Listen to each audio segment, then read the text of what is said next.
Hello and welcome to Comics Over Time. This season, which we're calling Murdock and Marvel, a history of Marvel Comics starring Daredevil, is our most ambitious project yet.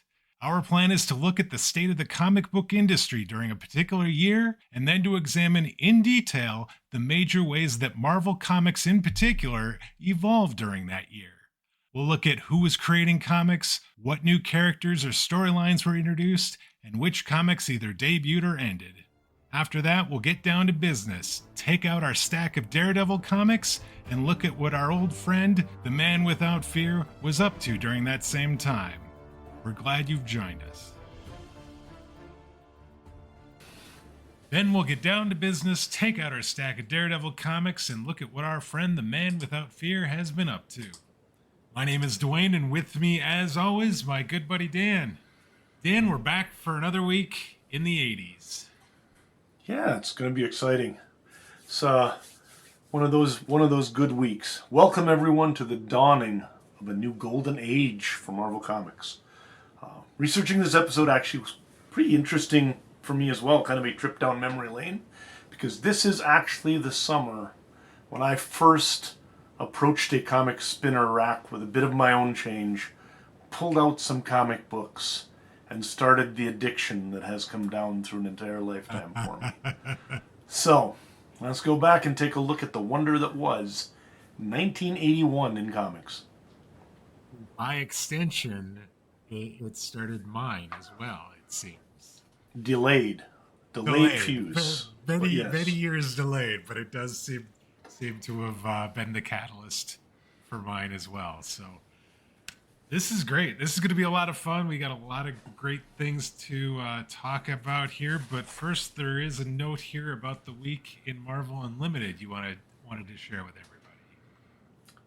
Yeah, I think that the first thing to talk about is that if any of you were used to listening to both of our podcasts, the one that we do and then one my daughter and I had done for the last 6 months on Marvel Unlimited, the What's New in Marvel Unlimited, it turns out that current Marvel comics, which are sort of, I've always worried about them being sort of directed at old guys that are, of my age and have been with it for a while, she could only take for about 6 months, evidently. So we are going to reformat and come back. I think we're going to start looking more at books that specifically she's able to pick from the ones she's reading on a regular basis, and then we're each going to kind of bring our own stuff and visit about them. But while we're doing that, just so that nobody is wondering why you're not seeing those, we are actually taking a hiatus from doing those podcasts until we come up with a format that's more entertaining for my daughter. So, All right.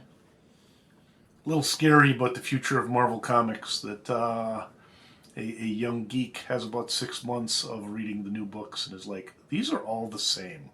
So there you go. But there's a lot of stuff she's reading from other publishers and webcomics and things through Global Comics that she really loves. So the problem is not in the medium at all, in case you were wondering. It's in the IP. So, well, we will wait for that. I'm excited to see what you guys come up with, and definitely you'll keep us posted here when it looks like things are going to get back on track, I imagine. Absolutely. Right. And with that, I think let's jump in and let's talk about 1981. Sounds good. The year in comics. All right, Dan, it's 1981. We're looking at comics as a whole. Where do we start? What is new? What is noteworthy about this year? What should people have at the forefront when we're talking about comics this year? So again, a lot of the things that are going to happen are sort of led by Marvel or DC at this point. They are the behemoths. But this is also the first year where we really start to see cracks in that form, in that a lot of the upstarts that are sort of going to lead the way to the independent comics burgeoning of the 80s got their start this year. So we actually have like 5 or 6 of these. Capital Comics, which actually is an extension of Capital Distribution. Started up this year with Nexus #1 by Mike Barron and Steve Rude. It's a really crazy comic, essentially about a guy who goes around having to kill like serial killers or mass murderers and stuff like that. It's a very unusual comic, but it's really well done. Won a number of awards over time. Right. Eclipse magazine is published by Jan and Dean Mullaney. It's going to run for a number of years. Eclipse also published a graphic novel called The Price by Jim Starlin this year, which was part of his Metamorphosis Odyssey. That's also going on in Epic Comics and elsewhere. So that's going to be in sort of the Dreadstar universe. That Price book introduced Ziggy Darklock, his kind of crazy cyborg warlock sort of guy. I really enjoyed that story. I was a big fan of the Metamorphosis stuff. Pacific Comics, which Pacific was another distributor by Bill and Steve Shanes, actually made their entry into publishing as well this year by releasing a Jack Kirby book. Evidently Jack Kirby they'd wanted to work with, and they're like, "Hey Jack, would you do a story for us?" And he's like, "Yeah, here's a 3 or 4 comics I just produced and someone had wanted them and then nobody took them." So he evidently had an entire like 2-3 issues Really? worth of comics of something called Captain Victory and the Galactic Rangers just laying around. So it's like, "Here, publish these," right? And they're like, "Yeah, awesome." So he comes back to comics working with Pacific and gets royalties and all sorts of things that he didn't get elsewhere. He's been off working in animation for the last couple of years, and this is kind of his return to comics. A company called Fanco published a sort of a science fiction anthology called Alien Encounters that's going to move around to other publishers later, but it kind of calls back to some of the EC science fiction stuff.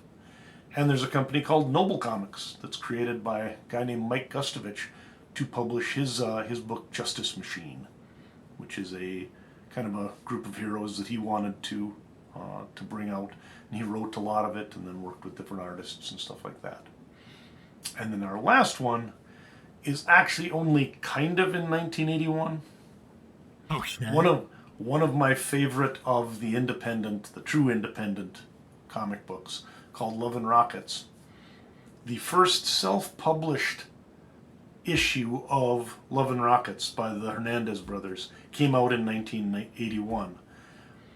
But it was literally self-published, and there's very few very few copies of it out, etc. It'll be reprinted again in 1982 by Fantagraphics as #1, sort of in a more mainstream or a more polished format. And that's really where Love and Rockets starts, is with Fantagraphics in 1982. But technically, Hernandez brothers did put out, and at that point there were 3 of them. Eventually it's just going to be the 2 younger ones that continue on in comics. But they put out their first issue in 81. So, very expensive now, very rare. I would imagine, yeah. That's a lot of stuff going on there in kind of the independent scene. That's really, really encouraging to see. Yep. Give it a couple of years, we won't even be able to list them all. But for now, it's manageable. So yes. All right. Okay. So where else? What else should we be looking at? Well, some established publishers or creators are out doing new things too. Charlton shows some signs of life after years of sort of just printing reprints and the like.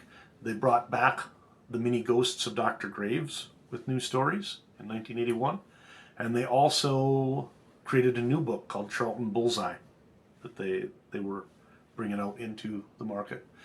Will Eisner did a essentially graphic novel, another one called New York, the Big City. Was sort of his portraits of the city, kind of a Valentine to New York City, and the New York he remembered from his childhood and the like. Robert Crumb, who'd been doing a lot of underground stuff and the like over years, came out with a new book called Weirdo, which is going to run for over a decade, on and off, kind of with its own publishing schedule. Right. Carl Barks comes out with something called Walt Disney's Uncle Scrooge McDuck, His Life and Times, which is just a beautiful beautiful and sort of anthology book with a number of stories about Scrooge, and there is, in fact, even one of them that's an entire story that's done, written, and illustrated in watercolor by Barks. Oh, So, I bet kind that's of cool.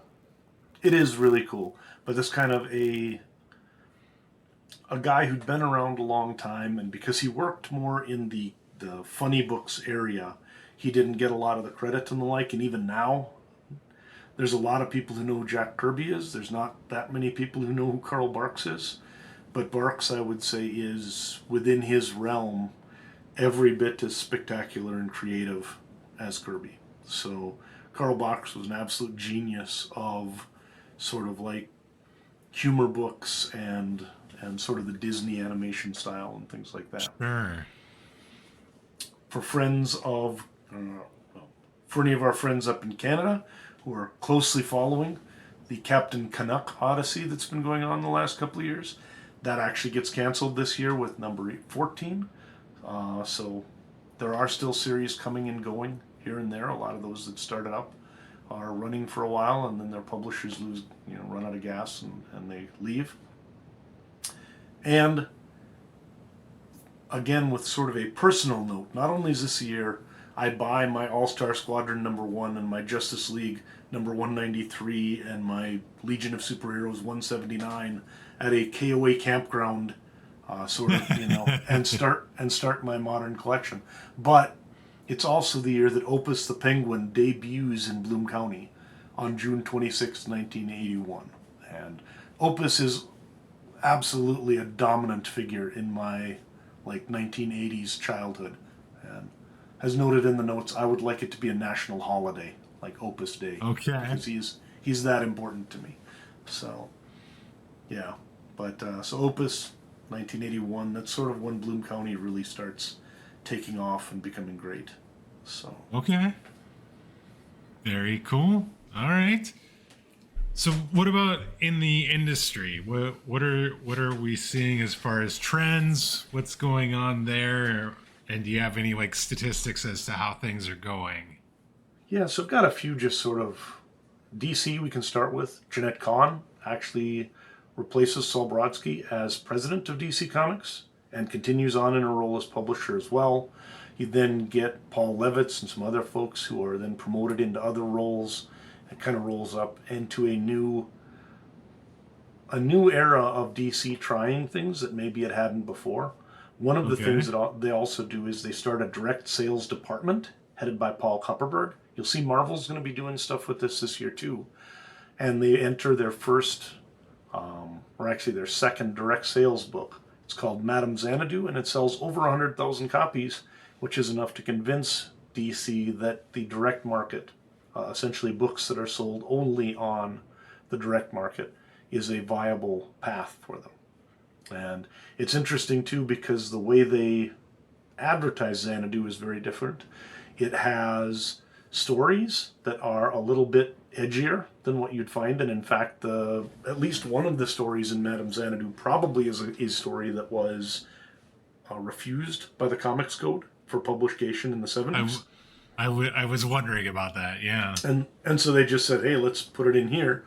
And then it also has the names of the creators on the cover, which, except for a Jack Kirby, that was very uncommon back then. And the book had creators people would know because Steve Englehart and Marshall Rogers had been doing Batman stuff in the late 70s that people loved. So hey, story by Englehart and Rogers, and they put it right on the cover. They're playing to what they perceive to be a different clientele in the direct market, and evidently they were right. So no Comics Code sticker, so they didn't use the Comics Code Authority stamp. They advertised the creators more heavily. It's in a more expensive issue, $1, essentially twice the price of a regular comic, and it succeeded for them. Yeah. Outside of that, DC adds royalties on books over 100,000 sales near the end of the year. Again, because Levitz and others are saying, we're starting to realize that people are not just buying books because of the name of the character. They're buying books because of the names of the creators. So because of that, we're trying to make sure we get the best creators, and to do that, you need to be able to pay them more for their their name recognition and their talent. And so that makes sense. that becomes something that Marvel will follow up with in 1982. And Shooter's like, yeah, we were going to do it first, but they didn't. And so Sure you were. Sure you were. Exactly.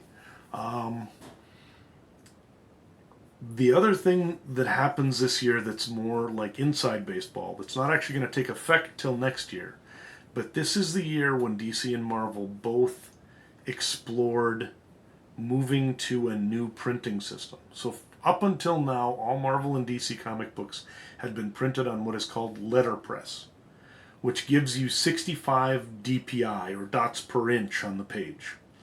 Okay. As of next year, they're going to start using offset printing from something called, I think it's like Rogers Publishing or something, but the new publishing house that they were able to get contracts to change their publishing, where they can now publish at 120 DPI. Now, anybody who... This would have made less sense to people back in like the 80s and 90s, but think most of us now with screens, no DPI, right? Right. That doubling the dots per inch on a printed page just gives you much better color clarity, much better crispness of the images. The other thing it then required, of course, was that in order to be able to take advantage of that, you needed better paper. So we're going to start seeing better paper, more expensive comics, better printing. I was going to say that also leads to more.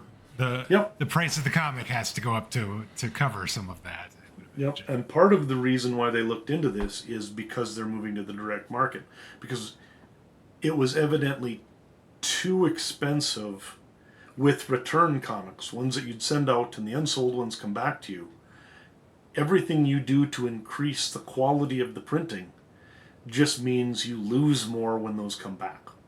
Sure, that makes sense. So once they're able to sell to the direct market where they don't have to worry about them being returned, now they can invest more in the physical product, like the paper and everything else, because it's not like that's going to be a sunk cost that they're going to lose out on. Right. And so, again, we're seeing that the move to the direct market starts to have other effects, even in terms of the physical composition of the comic books and what they're able to do in terms of quality. Interesting. That is really, really interesting. Yeah. You have a note here about the Muppet Show. What's going on with the Muppet Show? This was just something weird I saw when I was researching, that evidently there was a new newspaper comic by Guy and Brad Gilchrist.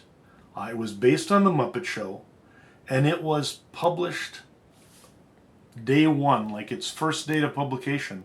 It was published in more than 80 countries across the world right out of the gate, which starts to show you the reach that comics, and these are newspaper comics, of course, but the comics are having across the globe in terms of the ability to essentially facilitate something being interesting enough that newspapers in 80 different countries are all going to say, yeah, we'll take that immediately as soon as it comes out. That is that's huge. That is an unbelievable number of places then that just went with this comic, right? And I've never seen this comic either. I don't remember the Muppet Show comic, so I have to look that up. But it was very popular initially. And I guess the only other thing is just to note that the comics industry magazine Amazing Heroes also started publishing this year. It's going to run for about a decade and becomes a kind of an interesting research tool and things like that, because it has a lot of industry news, articles about various new comics and comic stories and things like that. So Amazing Heroes is good stuff. You've got noted here a couple of passings in the comic book industry this year as well. Yeah, I hadn't done a lot with looking to find folks who'd passed, but I think now as we head into the 80s and 90s, there's going to be a lot of names that we're seeing that are hard not to at least mention, especially in this case in a Daredevil book focused podcast. Right. November 2nd, we've got two people like to mention. November 2nd, Wally Wood actually committed suicide at age 54. He had a rough last few years of his life. He suffered badly from headaches. He was an alcoholic. He'd had a number of strokes that had left him with impaired eyesight and partially blind in one eye. He was very bitter and sort of alone and just angry. And at one point, someone had interviewed him and asked him about the comics industry, and he said, if I had it to do all over again, I'd cut off my hands. Essentially, there's no way I would be an artist if I'd known how it would end for me, right? And while this isn't a direct correlation, I think that what happened to Wood really reinforced, not only for a lot of fans, but for a lot of creators and even publishers, that the working conditions that comic creators had been, working under for the last 30, 50 years, whatever, really were not sustainable or equitable. Because many of these guys who a lot of young comic creators looked up to as heroes were entering their later years impoverished and working at weird, odd jobs. By this point, Wood's skills had gone down, and he was essentially drawing pornographic cartoons for men's magazines and stuff like this, lower quality magazines. A lot of these guys were really not, they were not living the kind of life at the end that someone would think someone who was the well-known artist that had done all this stuff they loved would have been living, Yeah. So we're starting to see some people take a look at the fact that there's people out there who need to be taken care of, and that we don't want more folks ending up where Wally Wood ended up. Yeah, definitely. And then November 18th, we lose Fredric Wertham, one of the most reviled people in the history of comics. Wertham, of course, was the author of Seduction of the Innocent. He had been studying things like the possibility, and what he believed was the truth, that comic books would cause some sort of this corruption of children and potentially lead to all sorts of things, even up to violent behaviors and the like. He then testified at some of the Senate hearings and helped to lead to some of the regulation of the industry that brought about things like or threat of regulation that brought about the Comics Code. And a lot of people, especially in the underground comics of the 60s and even through into the 80s and later, looked at him as somebody who really sort of negatively impacted the comic industry. Now, there's been a lot of rethinking of that by certain people. There was a book called Seal of Approval that I read a few years ago that talks a little bit about how maybe Wertham was not really given a fair shake by comic fans. But nonetheless, I think it's worth noting that he passed this year. And a couple of people who definitely had a major impact on the comic industry. Yes, definitely. I remember some of those very early Daredevils and Wally Wood being a part of those. So Absolutely. It is definitely sad to see his name up here in this capacity. Yep, he brought us the red costume. Yes. So normally we'd be looking at the awards for this year. Do we have awards this year? We do not. The Eagle Awards actually continue on after this, but they just weren't presented in 1982 for the 1981 comics. So there are Eagle Awards celebrating the books of 1980. There's Eagle Awards celebrating the books of 1982, but they just did not do them in 1981. So interesting. That is weird. Sort of thing that's unimaginable today. That they just wouldn't remember to do Eisner's next year or something. But such was the state back then. All right. Well, I think that does it then for our talk of comics in general. Should we move on and talk about Marvel more specifically? Absolutely. The year in Marvel. Excelsior!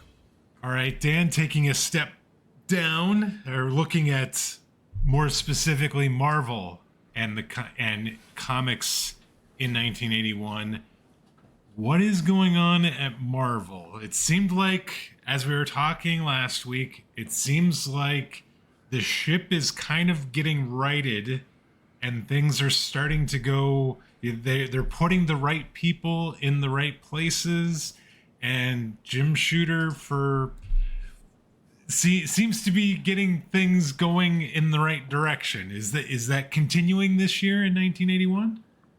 Well, my ever evolving reevaluation of Jim Shooter is going to take another turn this year, but Okay, we'll get to that. We'll get to sweet. that. So for now, let's start out with the good stuff. In much the same way that DC had decided to go back into the direct market with a comic that was specifically exclusive to the direct market, Marvel did the same thing. If you remember, we talked about Dazzler being introduced a couple of years ago Yes. or last year. This year, she gets her own title. So Dazzler #1 is solicited only to the direct market, sells nearly 500,000 copies, which is over twice as many as most Marvel books are selling total right now. Right. And Jim Shooter's like, okay, yeah, we've got the possibility here of something working. So this proved the viability of leaving the newsstand market behind for Marvel, that they essentially could do it. And what I think Shooter essentially figured is that partly it was retailers saying, we're going to order more of this because if people want it, they've got to come to us. And we want to show that this is something that we're going to support.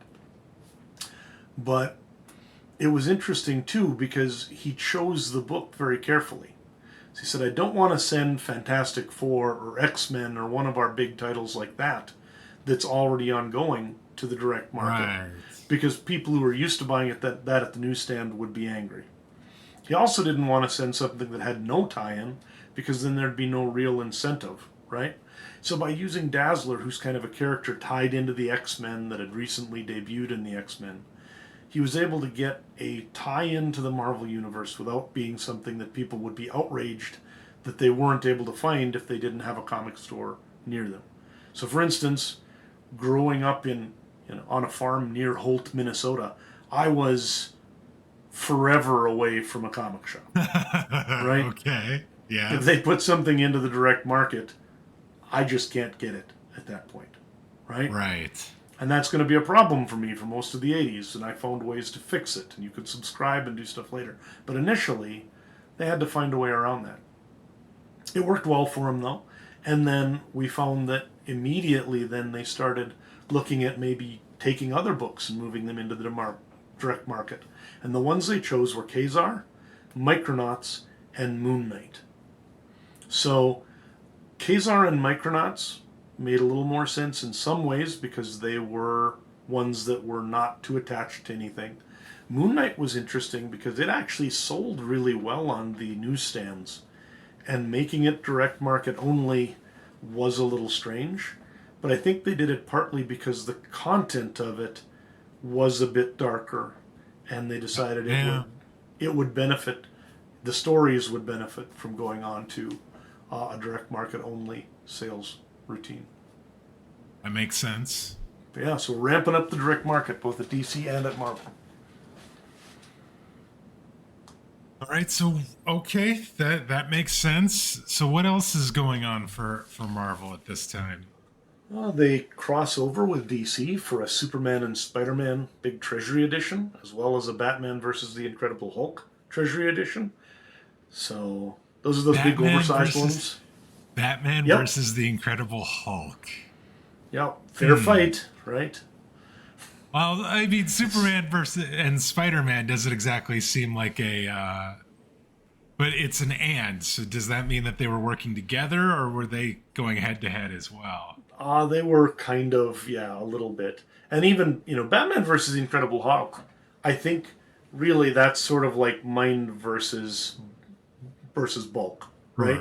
So you take strength, yeah. Well, so it's interesting stuff. But they then got into all sorts of contract irritations and fought with each other. And there was supposed to be a third one of these, and it didn't come out for years because of all sorts of problems. So they still can't get along really hardly at even a basic level. It's kind of crazy.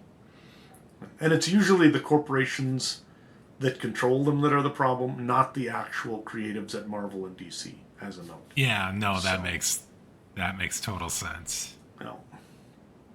Marvel also did its first miniseries. So you remember we had the Phantom Zone miniseries that DC did a couple of years ago. Oh yeah, that did really well, if I It remember did. right. Yep, it did well, and now they've come out. Marvel has taken a look at that idea, and as Shooter said, basically the thing was they didn't want to just do them as one shots, but they also didn't want to start series and then have to cancel them if they didn't go well. So by calling it a mini series, you could just say, hey, we're just bringing out 3 or 4 issues. You can tell the story over a longer time and then just be done with it. And it doesn't look bad that somehow you had to cancel something you just brought out. You just make it look like that's the plan, right? So Sure. and it worked. And so those were also, they were both, movie tie-in type things.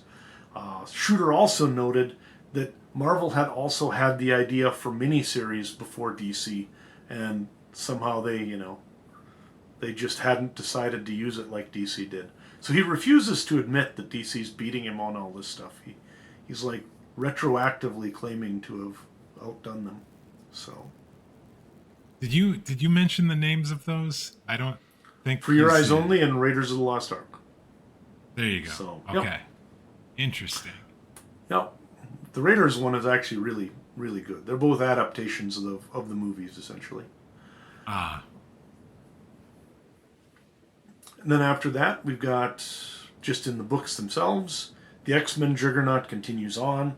They go back to the future, 3 years before Michael J. Fox would, in what is called Days of Future Past. Essentially, Kitty Pryde from the future, where most of the mutants are dead and the world's a disaster with sentinels everywhere. She goes back in time to try and warn the X-Men in our time, in 1981, that this is going to happen and that they need to stop it from happening.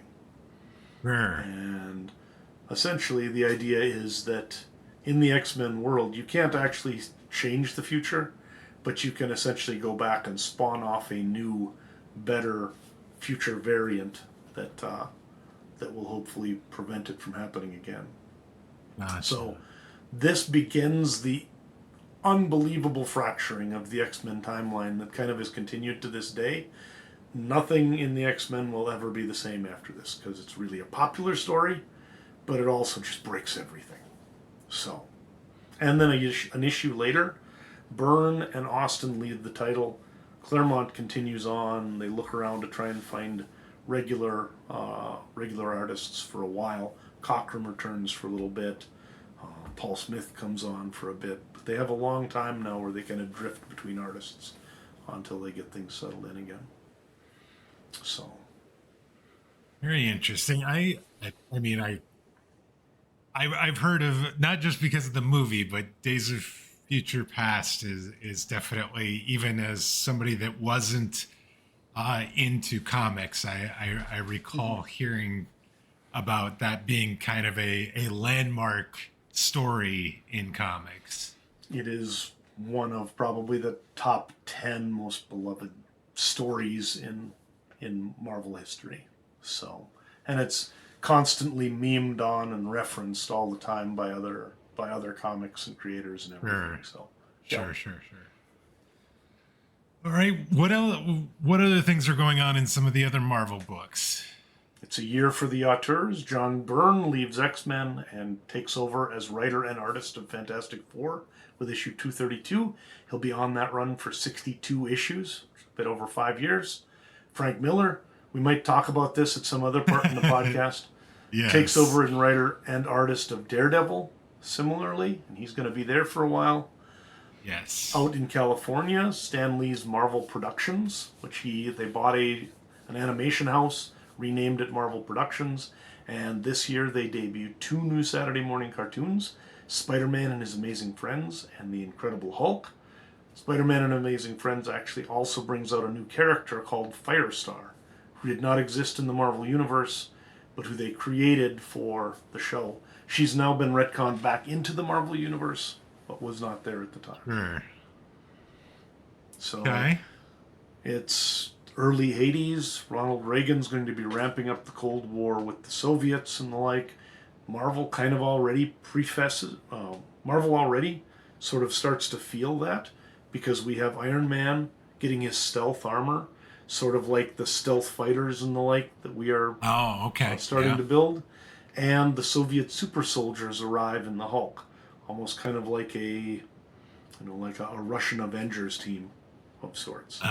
So you're starting to see a lot. I don't think you saw a lot really of Russia as the bad guy in the 70s. We're now going to start to see more of that as we move along here. Suppose that makes sense, yeah. Given the state of things in the world, and especially with stuff being created in the U.S. and the narrative being driven in the country at the time. It all makes sense. So we also have Greenberg the Vampire. So we lost Dracula and Tomb of Dracula. Greenberg the Vampire is very different. It's from Bizarre Adventures, which previously called Marvel Preview. Curtis Publishing had done it. They changed the name to Bizarre Adventures in like the 20s or whatever, issue 20-something. And now it's got a lot more like Marvel stories in it. Just they're in black and white, and they are kind of different stories from what you get in the regular books. But he's this sort of like very cerebral vampire. He doesn't want to be a vampire. He's completely not into this, and he'll get a graphic novel later and stuff. I kind of love Greenberg the Vampire actually, but so he debuts. This is the beginning of him. All right. We got a couple books that hit number 100. Defenders got to its 100th issue, as did Master of Kung Fu.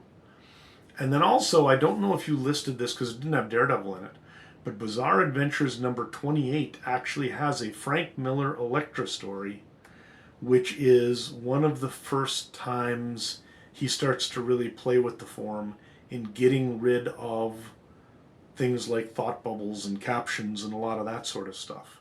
And it's essentially a story that's just the only sounds you hear are people talking or like things coming out of a radio and stuff like that. There are no narrative boxes. And this is sort of, again, he's starting to look at it. He's like, there's just too much text on a comic page. How do I take some of this away? And really, that Elektra story kind of becomes this little canary in the coal mine for everything that's going to happen narratively in comics over the next 15 to 20 years. Because it's all about fewer and fewer words and more of it being told, show, don't tell type of stuff. Yeah. So, yep.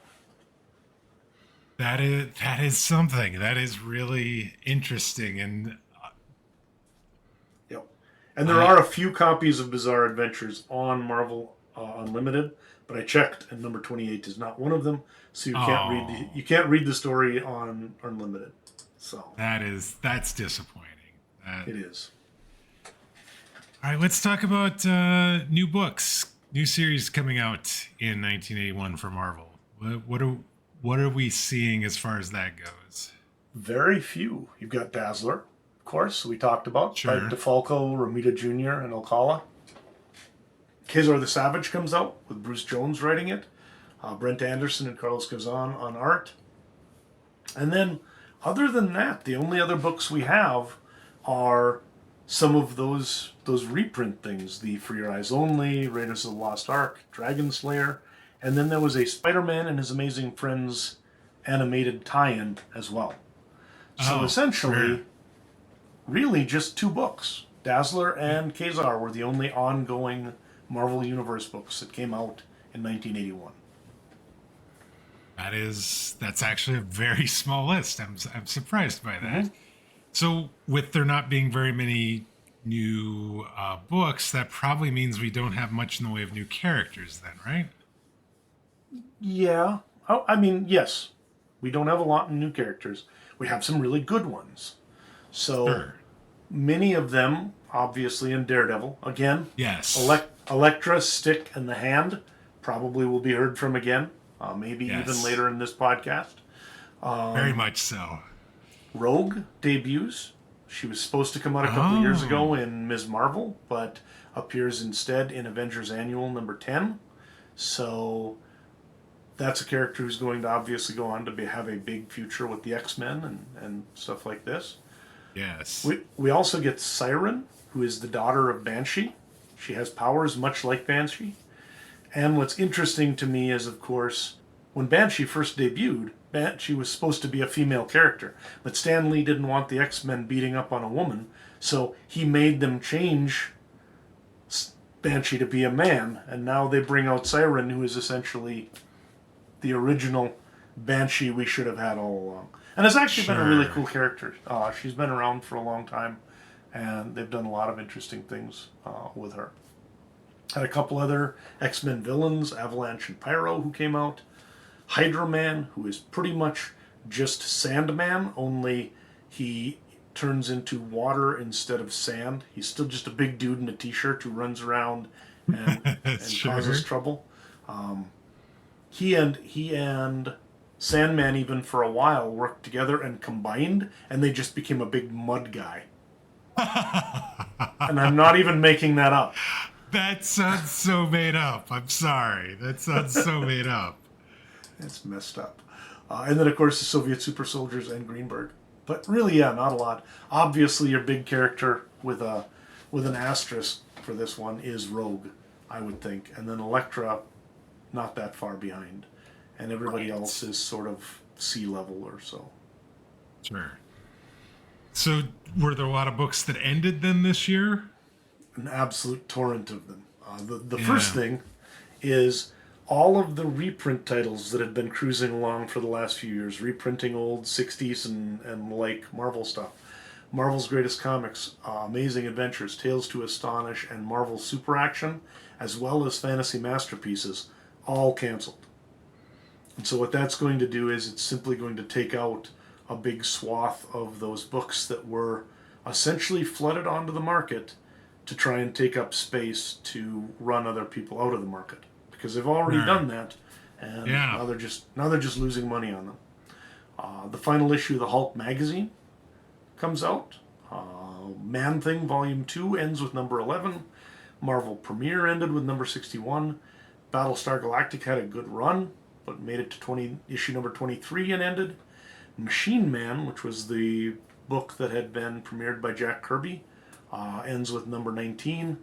And the Star Trek series ends as well, and there's a story behind that, evidently, where Marvel was really unhappy because when they got the Star Trek license, they thought they were getting the ability to do Star Trek comics, but in actual fact, all they got was the ability to do Star Trek the Motion Picture comics. So they could only do stories using the characters and the ship in their sort of new, older form from the 1980 movie, not going back and doing the Star Trek TV show stuff. And they're like, nobody wants stuff from the movie. That bombed. So, there you go.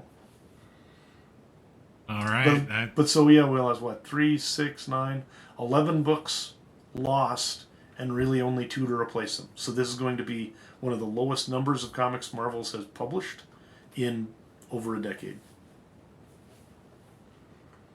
That's surprising. I guess that makes sense. If you're going to start it, like, if you've knocked everybody else kind of out of the market, and then you're also now starting to dabble in this direct market, you're going to try and get rid of the stuff that's really just not making you any money anymore and just sort of focus down a little bit, I would imagine.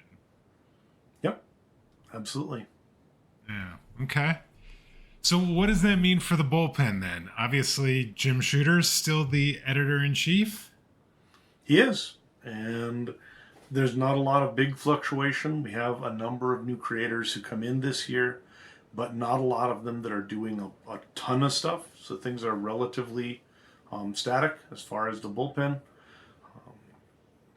I also have to apologize that normally during this time I would do my list of top creators at each, and something has gone wrong with the query in 1981 where I simply cannot get a list that makes sense. So something's going on with the Grand Comics database formatting, or something's going on with the way Marvel books were credited in 1981. My list works for 1980. It works again in 1982. It doesn't work in 1981.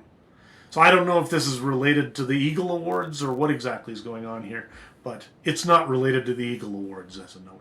But something weird is going on in 1981 in the database. I was wondering if it was a specific to 1981 or if this was going to be a problem going forward. But I'm glad to hear that it's not a going forward issue and that it's just this one solitary year. Well, I haven't gone too many forward, but at least 82 is normal again. So something's going on with 81. So hopefully it doesn't recur. I was, however, able to get the Rookie of the Year stuff, and so we've got all of that ready to go and can talk about those. But before we do that, do you have some other creator notes here that you wanted to go through? The only other two things to note is kind of that whole evolving Jim Shooter thing. Yeah. After, he's getting things in order.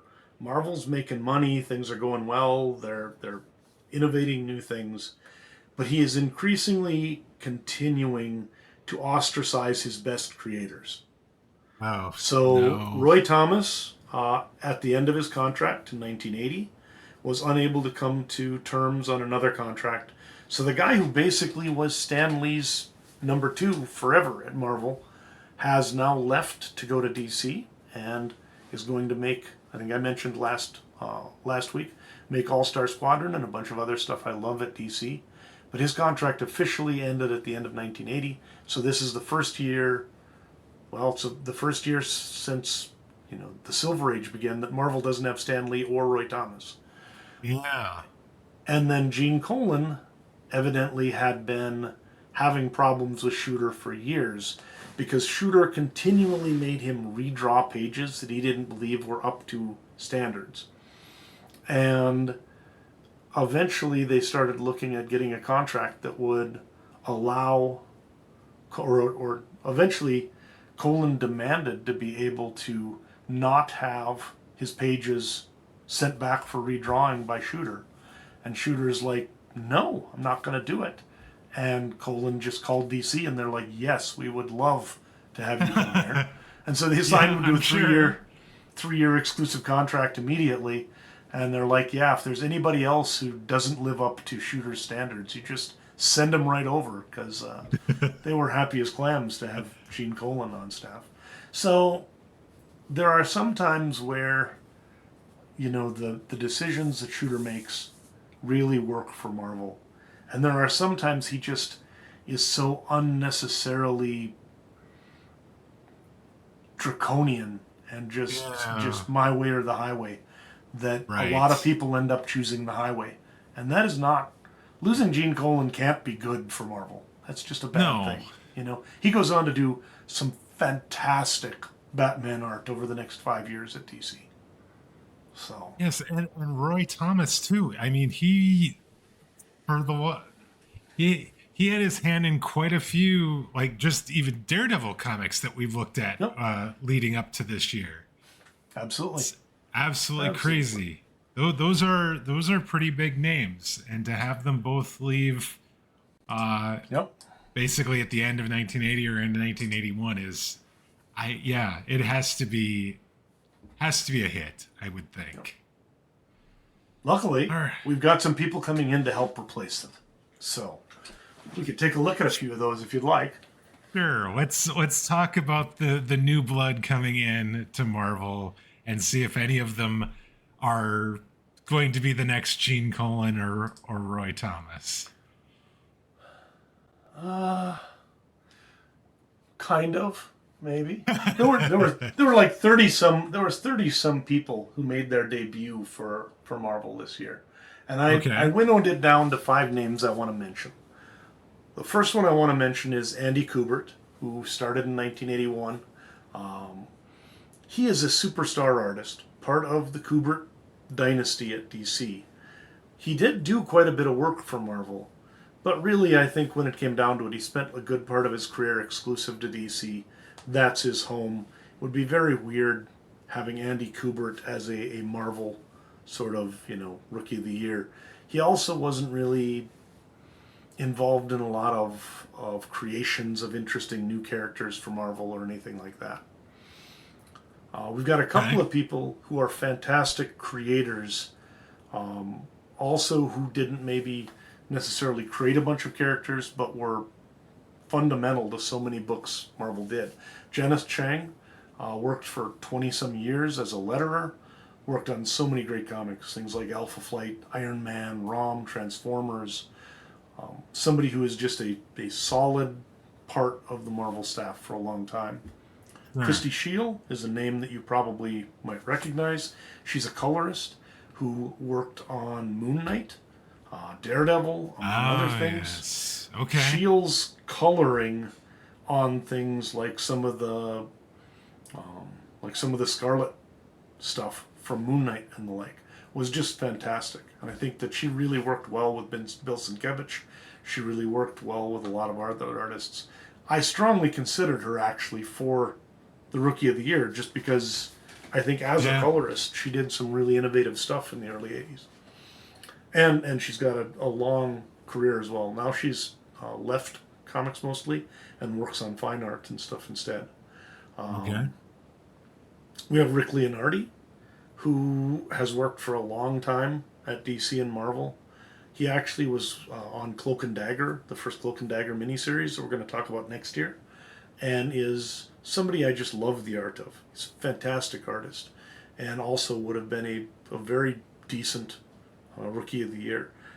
Main thing with him is that the actual amount of work he's done for Marvel is lower than some folks. But other than that, the quality of the actual stuff he's done is excellent. But I think... So who does that...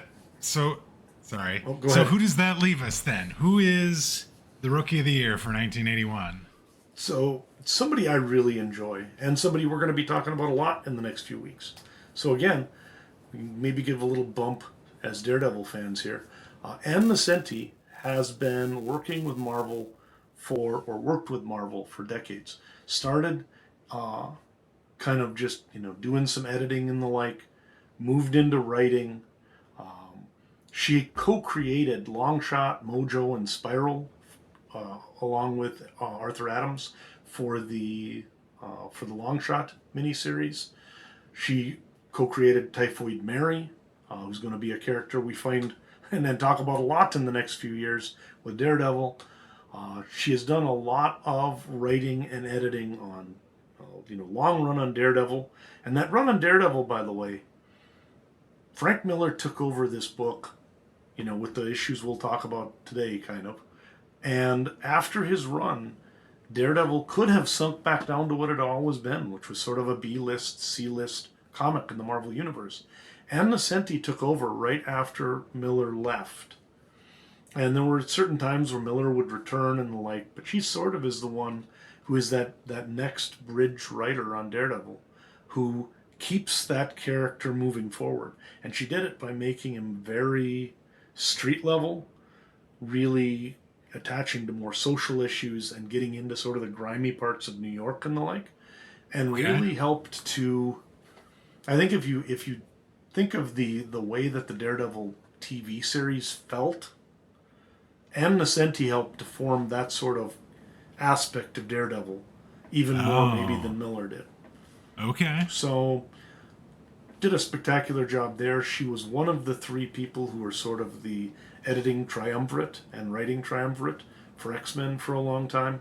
She was a longtime editor of New Mutants and sort of one of the people that co-plotted out, along with Louise Simonson and Claremont, a lot of the X-Men stuff. What's interesting is she actually started this year. The reason why she qualifies this year as Rookie of the Year is she's credited as a colorist on What If number 29. To my knowledge, this is the only coloring credit she has her entire career. But that is evidently what, in 1981, What If number 29, she has a coloring credit on in the database. But I think a very worthy Rookie of the Year. Somebody who had a substantial and positive impact on Marvel Comics over the years. And especially on Daredevil. I'm very much looking forward to seeing some of those books. I've got now something to look forward to, like I was looking forward to Frank Miller. So congratulations to Ann Nocenti for Rookie of the Year for 1981. Great pick. Yep. What? And I think you'll like those books too, because you've said you like John Romita Jr. anyways, and Romita Jr. and her are the pairing that kind of is the core of her best Daredevil stuff. So I you do will like those. that. I do like that. I did like the TV show and kind of the grittiness of that. And so if that's where some of that came from, I'm definitely looking forward to that. The year in Daredevil. All right, Dwayne. So there are a lot of places Daredevil shows up this year. You're going to have some choices to make in terms of what we're going to talk about and how we're going to go through this. Tell us a little bit about your thought process here and what we're going to talk about. Yes, there is actually quite a few appearances for Daredevil this year in 1981. And frankly, I'm going to be honest with you, we're going to talk about just the main Daredevil run because it is start to finish the best year of Daredevil that we've had since I think the book began. And I was told before we even started into Daredevil that Frank Miller's Daredevil was where I needed to get to, and we are now here, so we need to talk about it. So we're talking about Daredevil issues 168 to 177. The other books that Daredevil appeared in this year is Defenders 91, Amazing Spider-Man 218 219, the Marvel Team-Up book number 107, Marvel 2-in-1 number 78, Marvel Team-Up Annual number 4. He was in ROM 23, and last but not least, he actually made an appearance in Moon Knight in issue number 13. As far as creators across these books, when we're talking about the main Daredevil run, this is the first set of books. This is where Frank Miller gets his start as a writer. He is credited as writing all of the books that we're going to look at today, 168 to 177. He is also the only one that does artwork across all of these books. And then Klaus Janson, who we talked about over the last couple weeks, who has done some really great job inking, inks all of these books. So when you're thinking about these books, it is mainly two guys. It is Frank Miller, it is Klaus Janson. And, just as an aside, I got a book. These books are so transformative that they have collected these books into Daredevil by Frank Miller and Klaus Janson in several volumes. And I actually, while I was finishing up these books, I ended up finding volume 1, which is these books, at a bookstore, and I ended up buying it because I was like, I really loved these books, and I am very much excited to talk about these. So let's jump in. Let's talk about what happens this year. And the year begins with a bang, as we're introduced to a previous love interest of Matt Murdock's, known as Elektra Natchios. Now, I don't want to talk about this one in a lot of detail because this is an absolutely fantastic story, and I could think of no other book that I wanted to spotlight more than actually this book right here.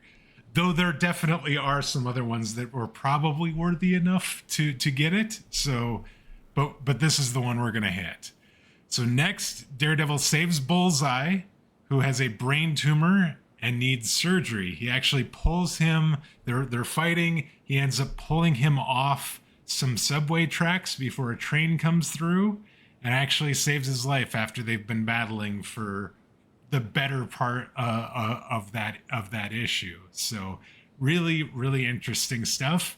Definitely didn't see that coming because, given the history those two have. After that, we meet Wilson Fisk, aka Kingpin, who is negotiating giving up information on his former colleagues as an East Coast crime boss to the U.S. government. His wife, Vanessa, goes to New York to hire Nelson and Murdock, but is captured by the mob, the people that Kingpin's going to dish the dirt on, as it were.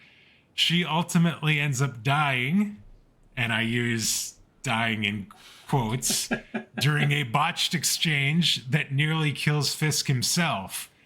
Angry, Kingpin reasserts control of the East Coast mob scene and hires a now healthy Bullseye as his chief assassin. Daredevil comes calling and takes Bullseye down, but leaves the Kingpin in power to rebuild his organization. And so this is actually about a 3-book story arc or so.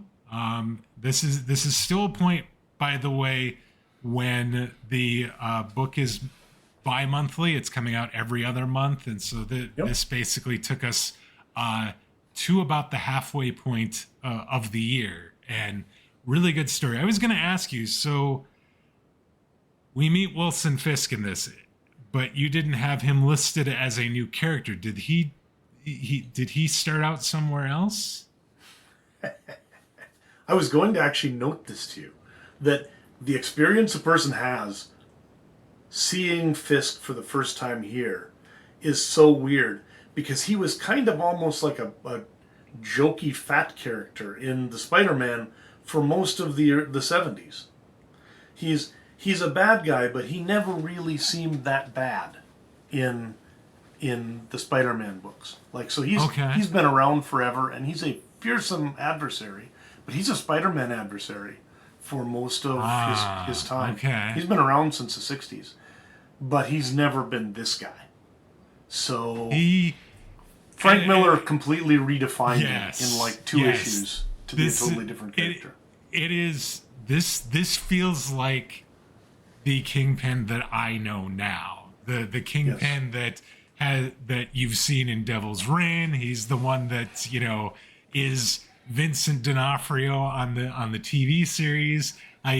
Every time I see Wilson Fisk, by the way, I think of Vincent D'Onofrio's voice when I'm reading his thoughts or reading reading what he's saying, and this feels like that character. And so it was interesting to me that he's in Japan. He's kind of like, I'm done with the mob. I'm not going to worry about them anymore. He's married to Vanessa. He's happy. He's like, I don't want to deal with anything.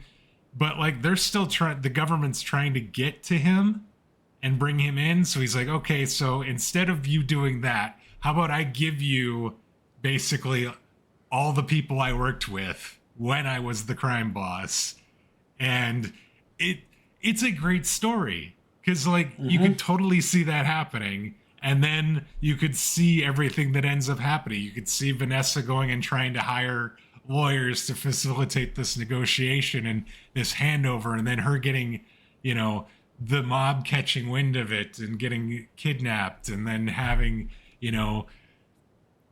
there's a point where they think Kingpin's coming in on a plane, and then they end up bombing the plane, and it turns out to be the wrong plane, because he knows that, the mob's after him, and when he's going to come and try and get Vanessa and all this sort of thing. And so really interesting stuff. And it really starts to set up this dynamic between Kingpin and Daredevil too, because the way this ends, when you have Daredevil and going after Bullseye, and then like he basically gives an ultimatum to Kingpin and says, or actually Kingpin does it to Daredevil and basically says, you can have Bullseye, but you're going to leave me alone, and I'm going to keep doing my thing. And it's well, and he essentially gives him the records.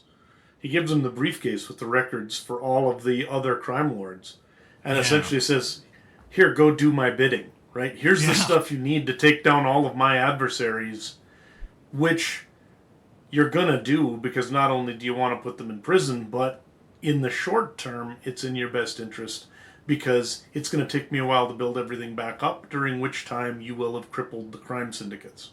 But in the end, he is essentially saying, you're going to be my errand boy. You can have Bullseye as well.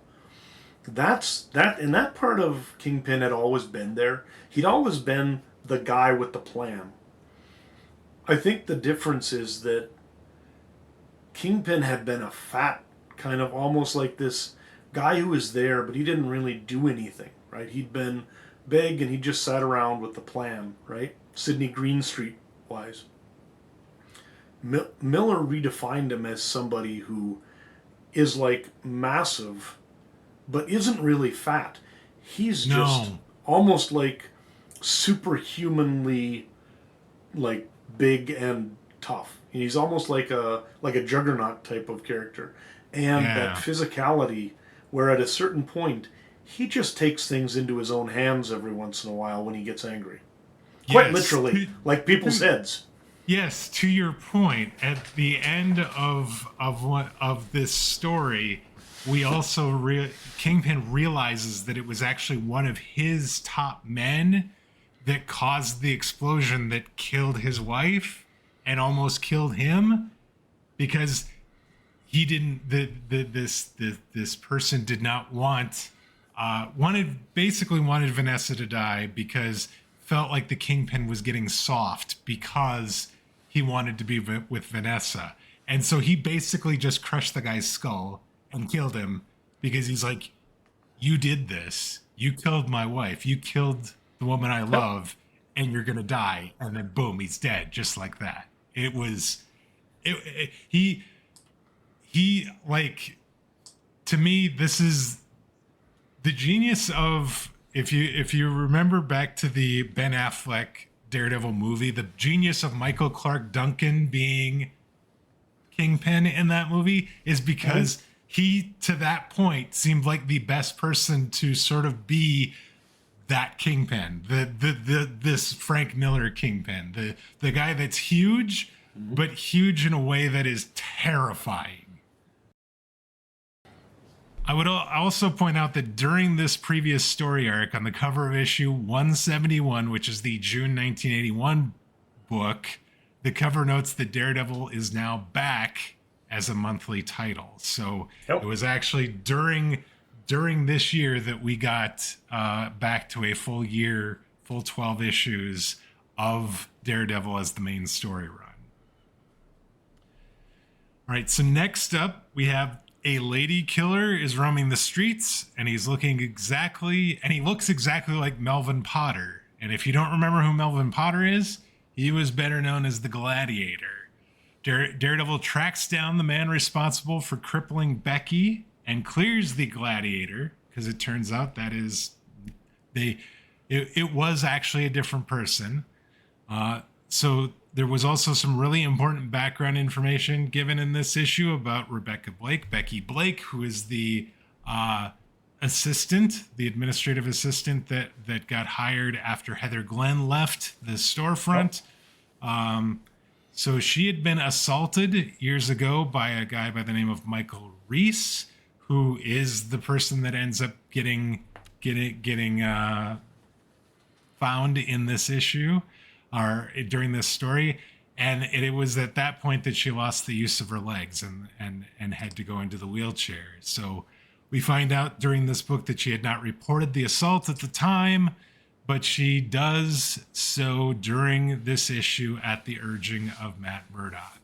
And there's actually a really tense sort of exchange with Matt Murdock and Becky Blake, where he's basically sort of almost victim blaming her for not coming forward and reporting this when it happened, and that it was on her that some of these other people had gotten hurt or killed because she didn't report it at the time. And she went back at him and basically told him to back off, and that it's hard to be believed, and it's just really, really, like, I could definitely see that happening, right? In real life, you could definitely see that exchange happening, and you see that happening. And I just thought it was so very well done from a story standpoint, and then the art really did add to it. It was, and it was uncomfortable, and I didn't like it, and I think that's,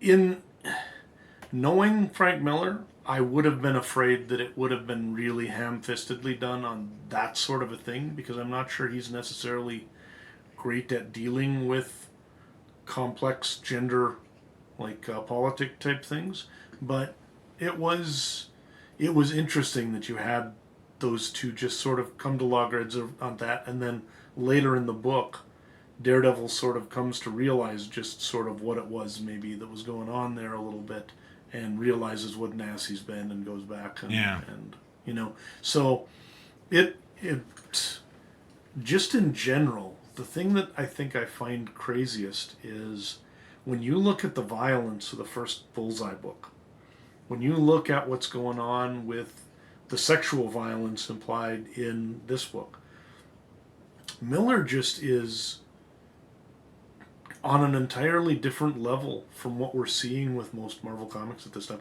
I don't think, as somebody who started in the 80s, I realized until we've been reviewing these and now get to this, just what a stark difference there is between these books, content-wise. Not just the fact that Miller, draws cool art and there's ninjas everywhere, but just overall, which is what, and I'm a kid, I'm like, ooh, ninjas.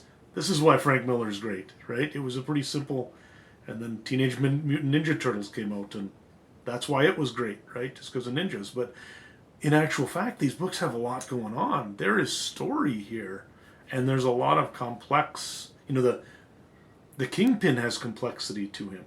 And everything is just, and even the fact that the Bullseye in this is really like a Marvel Joker. He is clinically insane and just doesn't care who he hurts, and there is no moral center to him whatsoever, and so he becomes this sort of, it's almost like, and then we start getting that guilt. Like Daredevil, this is where you first start to see him carry guilt around, as he saved Bullseye, and now essentially every death Bullseye causes is sort of on his hands, he thinks.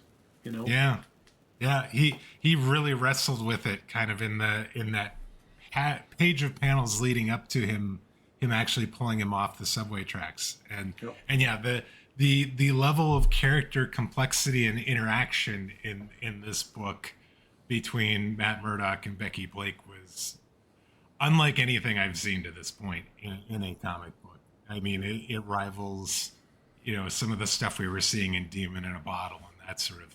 It's just very, very transformative, I think.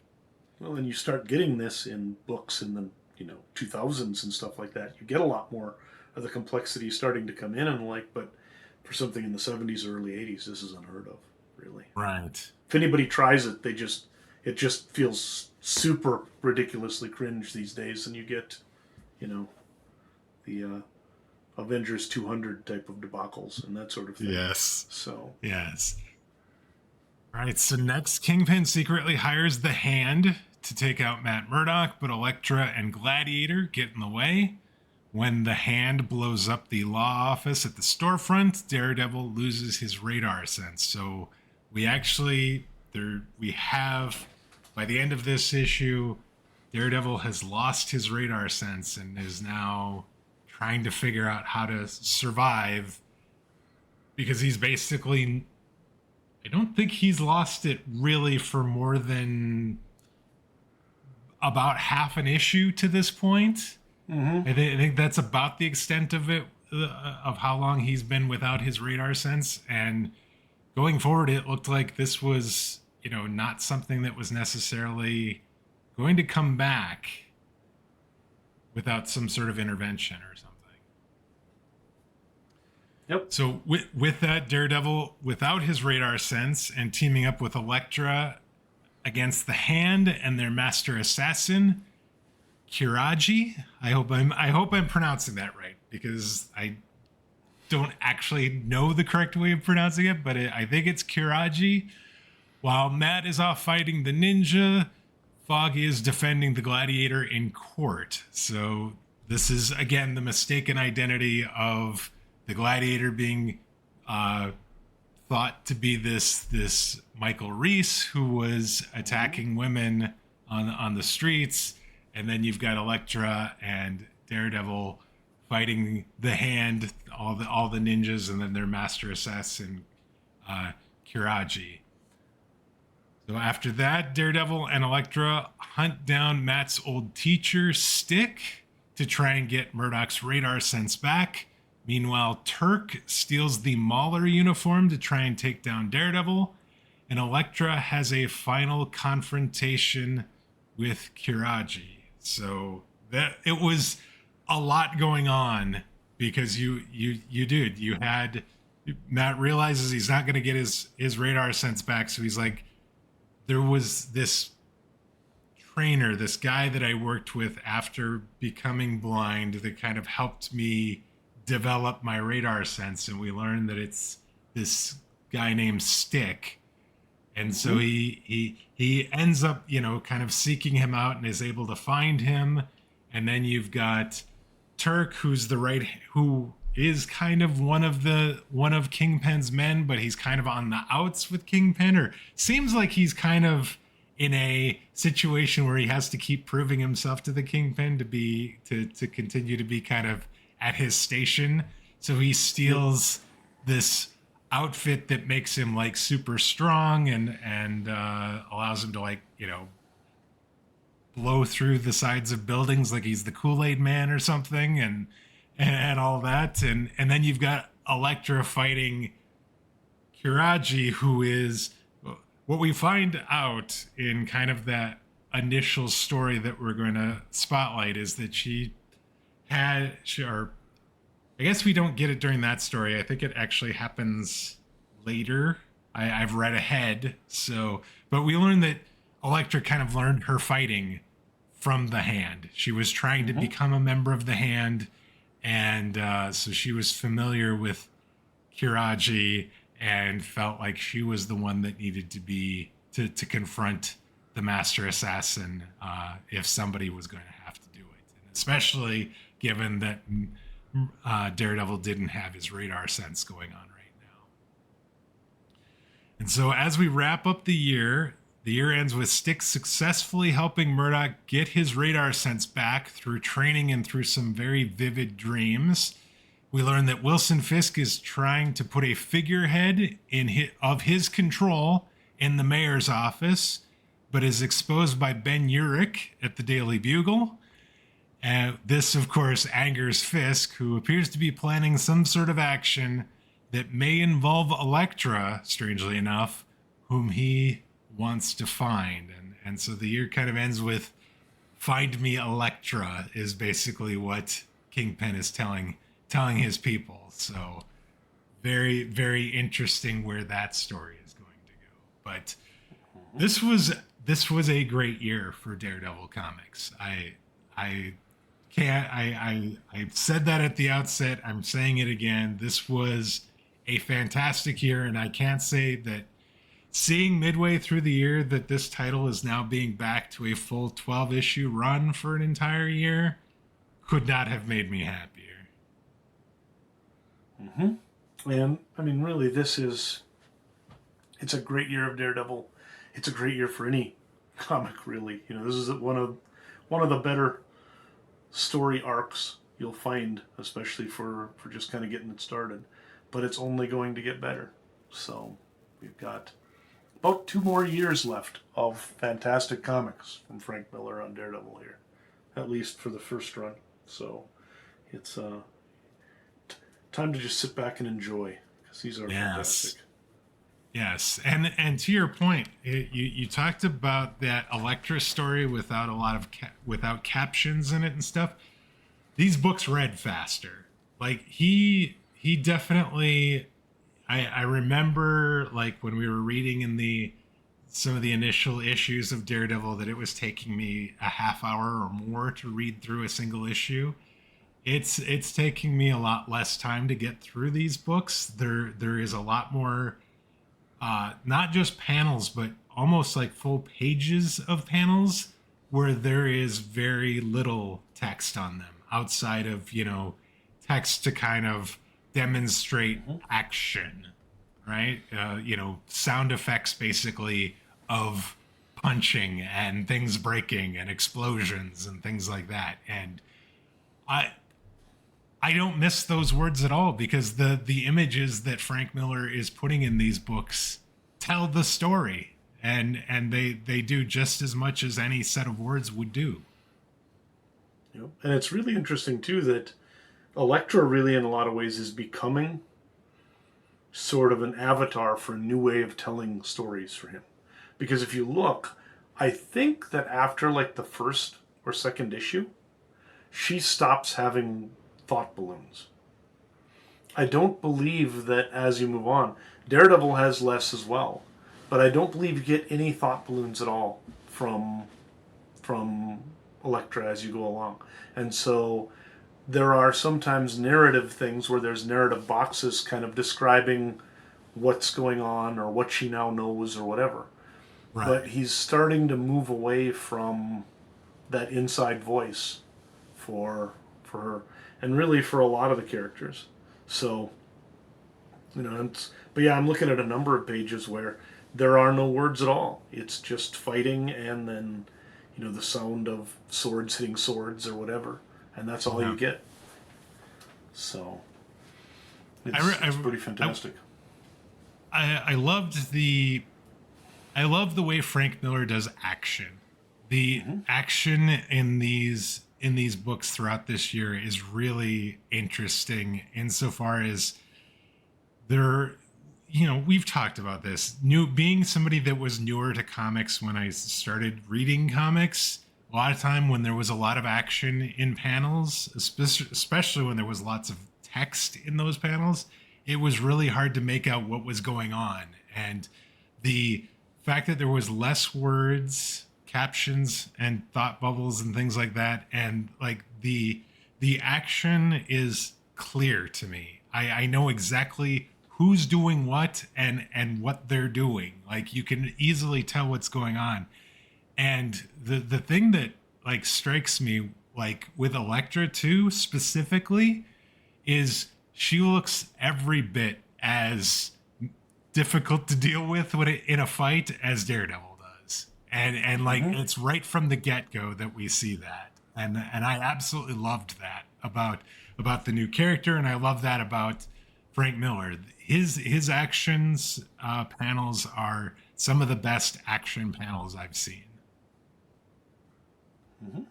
Yeah, it is fascinating, and it's obvious that he's working at it too. That you've got to make all the expressions and everything take the place of all of that stuff.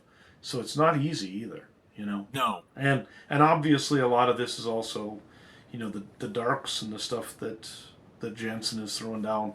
He's doing a lot to make it all work as well. But yes.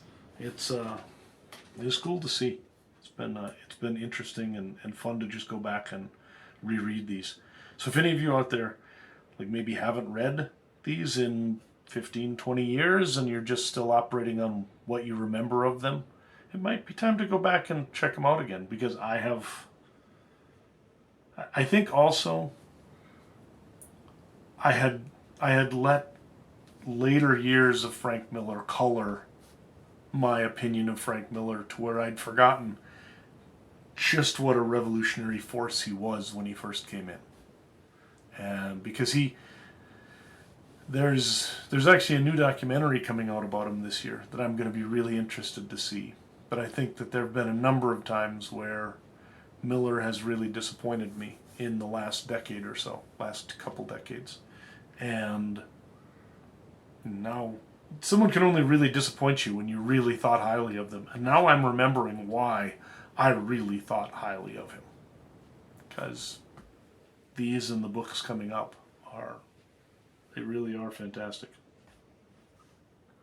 So, let's talk about new powers, places, characters, villains, all that.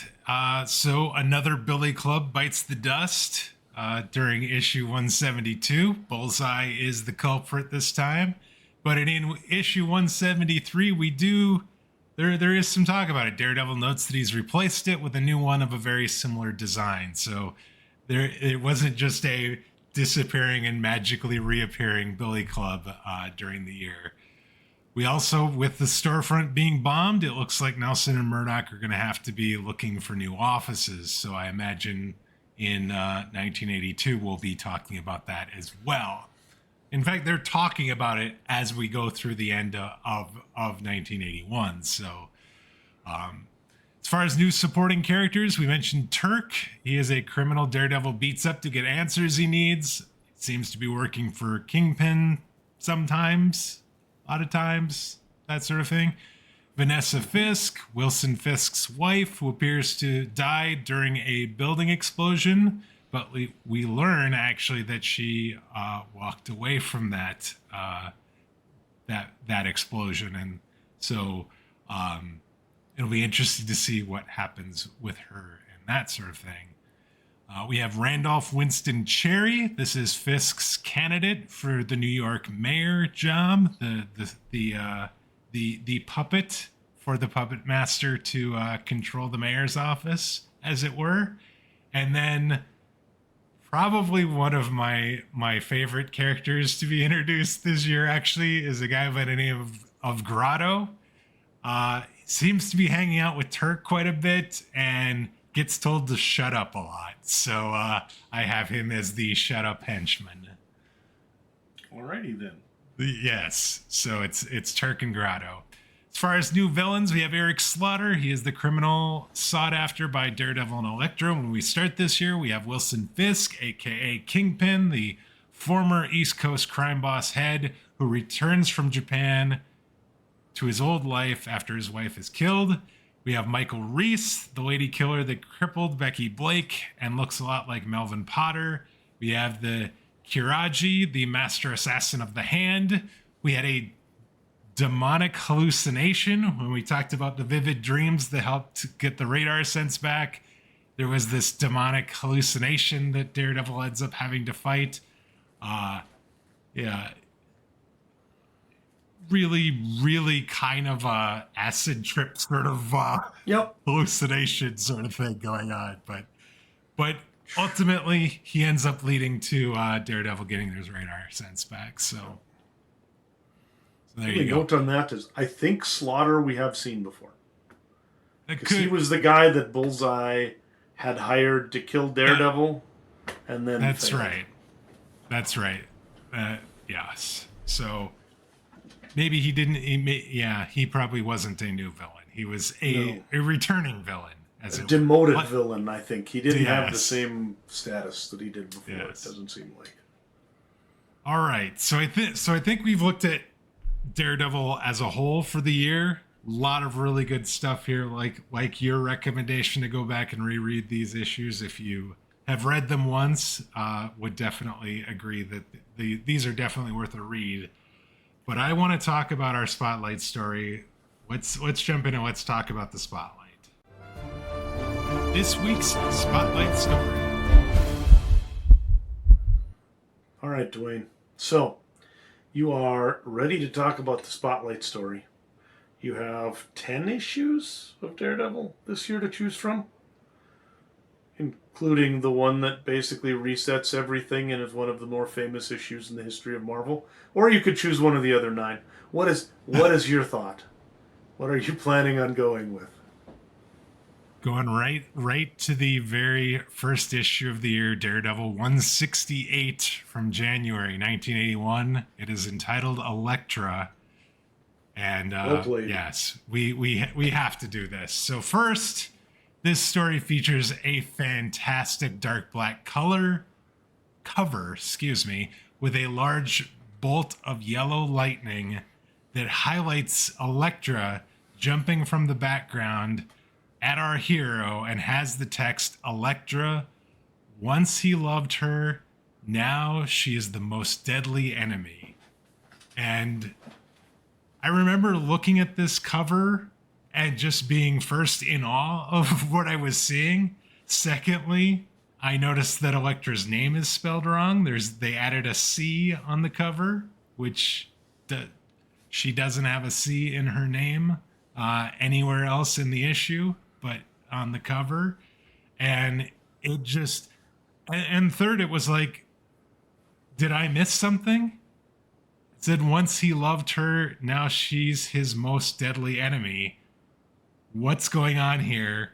I've read 167 issues and I don't remember hearing of an Elektra to this point. So this had me a little bit confused when I opened the book and started reading it.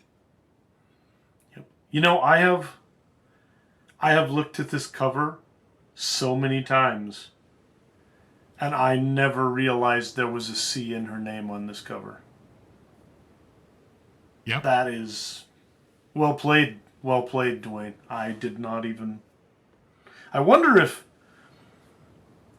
it's like Electro, and because of the lightning, whoever lettered it first thought she was going to be an electric villain, and so they made Electra. Weird. Carry on. Well played. Yes. All right. So in Frank Miller's first writing credit to go along with his pencil work, the story opens with Matt Murdock looking for a criminal named Eric Slaughter by way of a small-time criminal named Turk. Just as he's about to get the whereabouts of Slaughter, he must save Turk and himself from a Molotov cocktail being thrown at them. He ends up getting the Slaughter information just as a woman in form-fitting spandex swoops in and knocks him out with just a few blows. Though groggy, Daredevil hears the woman state that she is out for the bounty on the same man Daredevil is searching for. And to the surprise of Matt Murdock, and to the rest of us, specifically me, he recognizes her voice. So this triggers a flashback that reveals before Karen Page, before Natasha Romanoff, there was Elektra Natchios. Matt and Elektra met while in college. Matt was 19 and going to law school at Columbia University, and Elektra, the daughter of a Greek diplomat, also attending, taking political science courses. She was protected by bodyguards and her father, but Matt found a way to woo her all the same, and for a time, they were in love. Until the day Matt went to meet Elektra on the steps of the administration building, only to find that Elektra and her father were being held hostage in the building. Matt covers his face with a scarf that he's bought her for a birthday present and secretly enters the building to rescue her and her father. Unfortunately, during the rescue, one of the men who had kidnapped Elektra and her father, or were holding them hostage, falls out of a window, and the police think the hostage takers are killing the hostages and open fire on the building, killing Ambassador Natchios by mistake, Elektra's father. Elektra does not take the death very well. She ends up leaving college, leaving Matt, and leaving America altogether to return to Greece. Matt's heart is shattered, but now years later, he remembers all of this just by hearing the sound of her voice once again. With this information about Slaughter, Daredevil and Elektra end up at the very same location. Elektra arrives first and battles Eric Slaughter's hoods, showing off that her martial artist skills are very, very on point, but is struck down by a tranquilizer dart. It's at that moment that Daredevil makes his entrance and saves the day. In doing so, he reveals his identity to Elektra. They kiss, and in the final battle shows Daredevil walking away from her and Elektra hunching over in tears. This was a really good story, and one that just resonated with me the very first time reading it. I plowed through this story, I have to say. This was a fantastic introduction to a new character while still maintaining the history that we knew. And to me, this is a retcon, but it is the best kind of retcon because it doesn't invalidate anything that we know about the character, but also introduces something brand new and does so in a way that is just fantastic. Yeah, I don't even think it is a retcon. It's simply it's revealed continuity. right? Yeah, That I essentially suppose, they yeah. found a way to. He just put additional information in that nobody told us about, but there's nothing in here that really invalidates any of the previous Daredevil lore.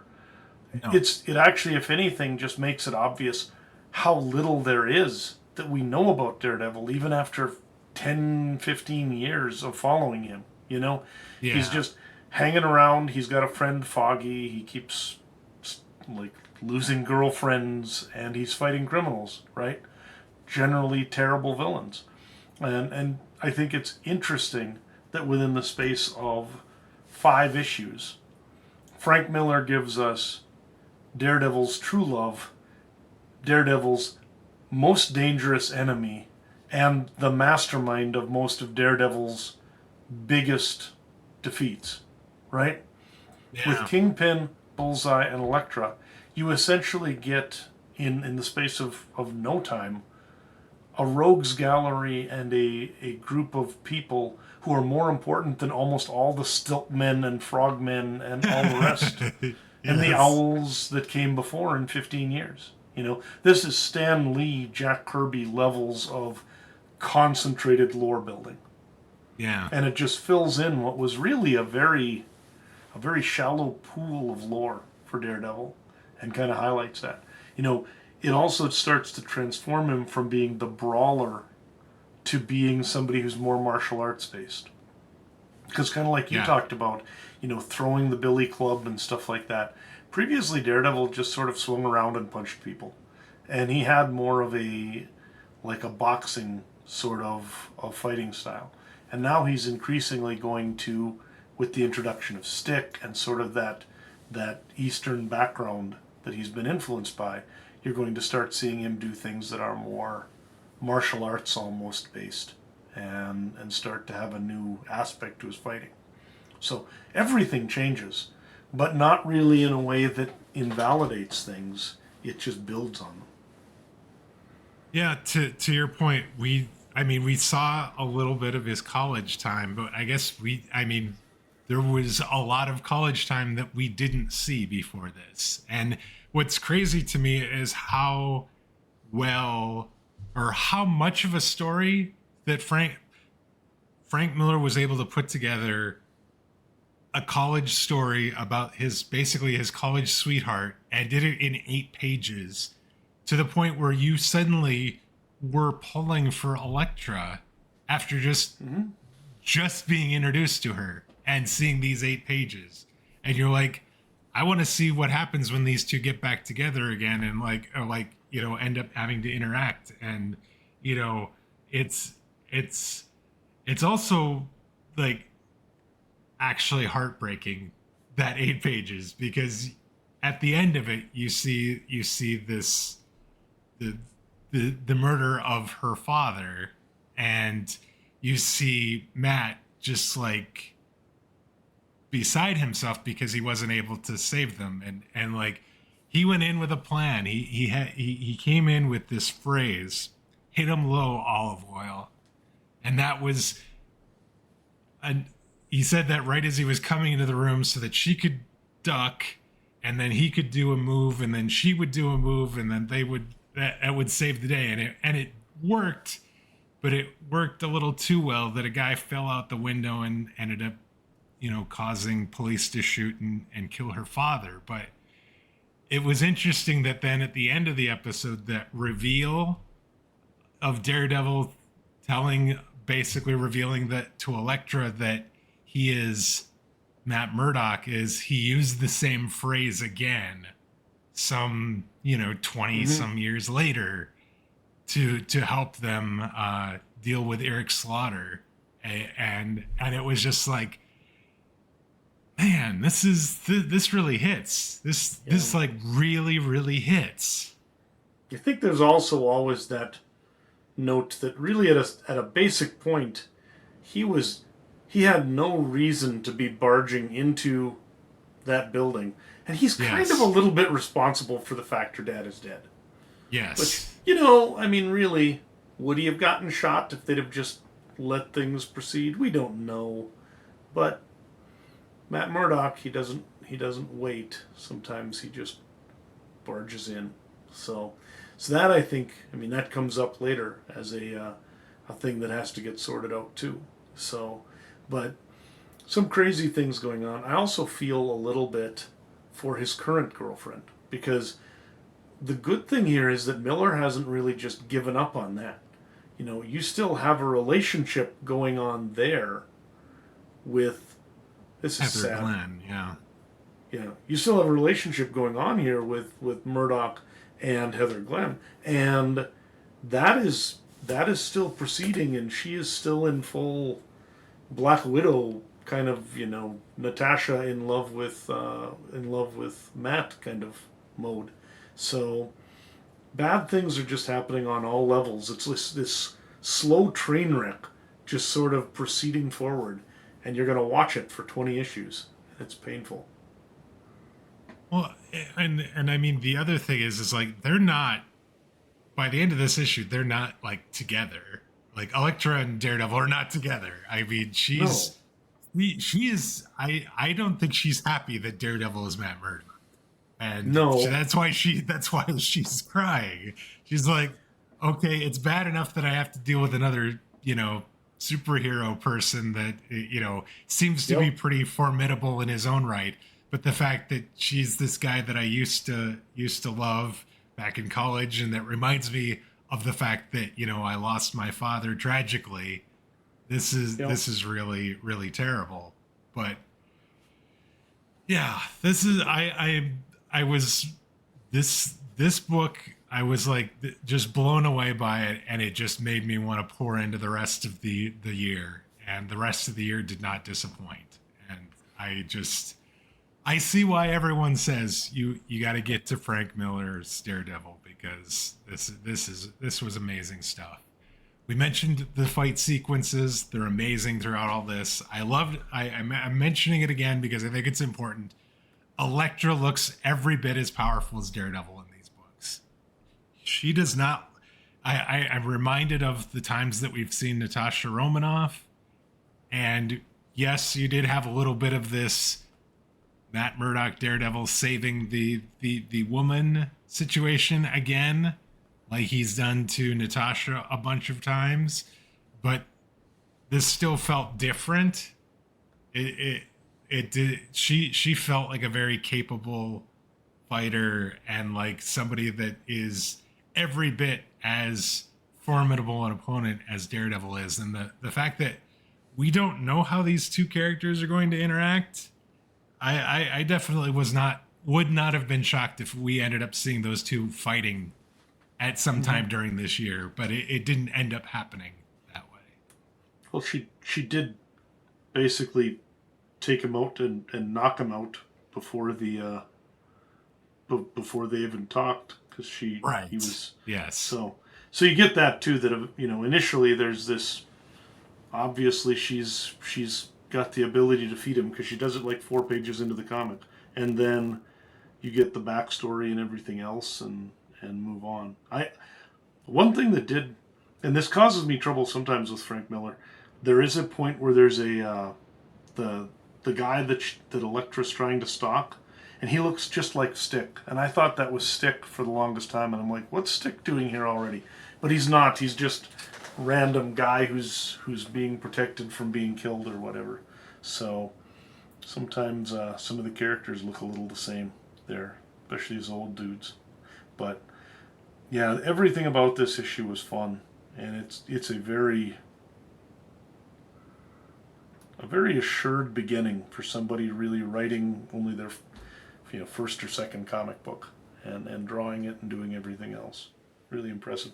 Also, though, I think it's important, you know, a lot of times back in the day, they would only sort of credit the writer and in fact, even with royalties, they started doing the royalties over 100,000, and it was 2% for writers, 2% for the artist and the inker. So usually, like the penciler got 1.5% and the inker got 0.5% or something. Colorists and letterers don't get anything. But we should at least note that the colorists change and the like. But we got Martin as colorist on this, Rosen as letterer, Denny O'Neil was our editor for it, and they were helping out as well. I think that having O'Neill on it probably was also good because a lot of the stuff that Miller does on Daredevil resonates with kind of the way that Denny O'Neill's Batman stuff in the 70s went and the like. So he would have been a really good editor to have on this book when he's starting out. So I think the two of them would be able to kind of gel pretty easily. Makes sense. All right, I think I've gushed enough about the Daredevil this year, and specifically the spotlight book for this week, issue 168. Definitely, if you have not looked at that book recently, would highly recommend it. Maybe grab yourself a tissue before you do. And Dan, why don't we jump in and let's end the episode with the takeaway.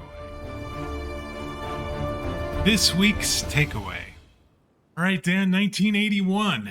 If we were going to sum it up and take away one thing about the year in comics, what should we take away from this year? You know, the last few years there's been a lot of folks who've been kind of complaining and the like about women coming into creating on comics and a lot of the new, more diverse comics where you've got female characters and the like. I think it's been interesting. This is when I started in comics. And when you look at Marvel now for the last 2 years, almost all of the new characters that have been created seem like they've been female characters. You know, we've got this year, we've got Elektra and Rogue and Siren as three of our biggest characters. One of the biggest books that debuted this month this year that actually led into the direct market was Elektra. DC decided to lead into the direct market with Madame Xanadu. You've got all sorts of really talented people like Janice Chang and Christy Shield and then Nocenti who are coming in and are going to be making really significant contributions to comics through the 80s.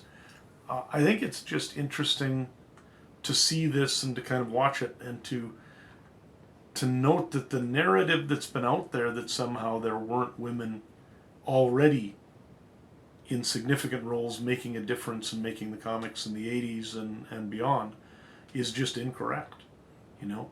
And that somehow or another a comic book that is fronted by a woman can't succeed largely seems to be incorrect because they're selling great with things like Dazzler. They are finding ways to, as we've noted, make Kitty Pryde one of the sort of viewpoint characters for the X-Men. The comics of the 80s, the early 80s especially, I think may have been lumped in with some of the stuff that happens later as the direct market starts to calcify. But as we look at this stuff, there seem to be quite a number of things going on that look like they're relatively progressive and actually really resemble the sort of stuff that's going on in modern day comics. It's almost like we had some of this stuff happen and then it sort of went away and then it ebbed back again. So, but it is interesting to see just how many talented female creators we have and how female characters have just dominated as far as the new ones that are coming in. And partly that may be because there just weren't enough of them or many of them in the 70s, and Marvel was starting to try and or was noticing that they had some lacks as far as storytelling with that. But in any case, it is really interesting. So 9 of the 10 heroes that we've talked about in the last 2 years that have been introduced have been female for Marvel. So I think that is a great takeaway for the year and definitely something to think about. I'm glad that you shine a spotlight on it as our takeaway for this week. All right. Very cool.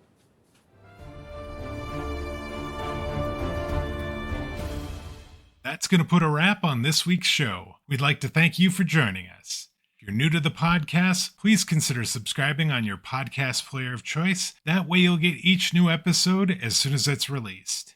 If you've already subscribed, we'd appreciate it if you'd share the show via social media or leave us a review. That will help new listeners find the show much easier. Whether you're new to the podcast or you've been with us from the beginning, we'd love to get your thoughts about this week's show. You can send those to us via email at comments@comicsovertime.com or via Twitter or Blue Sky. We're at Comics Overtime there. Until next week, take care, everybody.